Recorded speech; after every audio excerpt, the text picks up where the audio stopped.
অশ্রুসিক্ত চোখ, মলিন মুখ, ভারাক্রান্ত মন, দুঃখ মোচনে ক্যাপ দিয়ে চেহারা ঢাকা, প্রিয়জনের বুকে একটু সান্ত্বনা নেয়া। বিশ্বকাপ হেরে ভারতের সে কি আহাজারি, অস্ট্রেলিয়ার সেলিব্রেশনে ওদের যেন হচ্ছিল না হজম।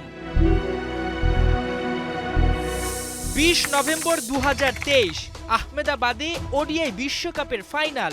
ভারত অস্ট্রেলিয়ার মহারণ দেখতে কানায় কানায় পূর্ণ স্টেডিয়াম। জিতেগা ভারত জিতেগা স্লোগানে উত্তাল প্রায় 1.5 লাখ ধারণ ক্ষমতার এই মাঠ।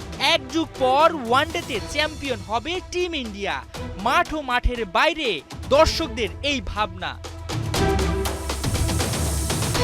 কিন্তু অজি বোলারদের তোপে রোহিত শর্মা, বিরাট কোহলিদের 240 রানের প্যাকেটে কমতে থাকে ভারতের বিশ্বকাপ জেতার স্বপ্ন। নীল সমুদ্রে পরিণত হওয়া আহমেদাবাদে নামতে থাকে বিষাদের সুর।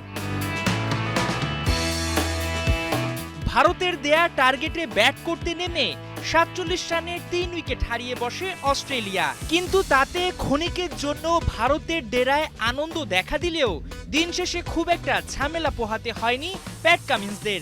ট্রাভিস হেড আর মান্নাস লেবুশনের জুটিতে ম্যাচে ঘুরে দাঁড়ায় অস্ট্রেলিয়া। ধীরে ধীরে চুপসে যেতে থাকে লাখ দেড়েক দর্শক। সবার মুখ বন্ধ করে 42 বল আর 6 উইকেট হাতে রেখেই 6 বারের মতো ওয়ানডে বিশ্বকাপ জিতে নেয় অজিরা। মাঠের এক পাশে চলতে থাকে মাইটি অস্ট্রেলিয়ার বুনো উল্লাস, অন্য প্রান্তে হতাশায় ডুবতে থাকে রোহিত বিরাটরা। কোটি কোটি ভারতীয় দর্শককে কাঁদিয়ে তাদের মাটি থেকেই বিশ্বকাপ ছিনিয়ে চলে যায় প্যাট কামিন্সের দল। যদিও ভারতের সেই বেদনা কিছুটা হলেও লাঘব হয়েছে সবশেষ টি-20 বিশ্বকাপে চ্যাম্পিয়ন হয়ে। সে যাই হোক, ঘরের মাঠে বিশ্বকাপ ফাইনাল হারার কষ্ট তো অত সহজে ভোলা যায় না। অবশ্য ঠিক 1 বছর পর টিম ইন্ডিয়া এখন অস্ট্রেলিয়াতেই আছে।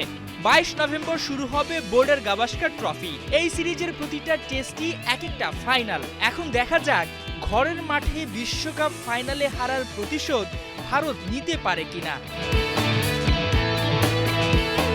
মাহমুদুল হাসান সজীব, ৭১।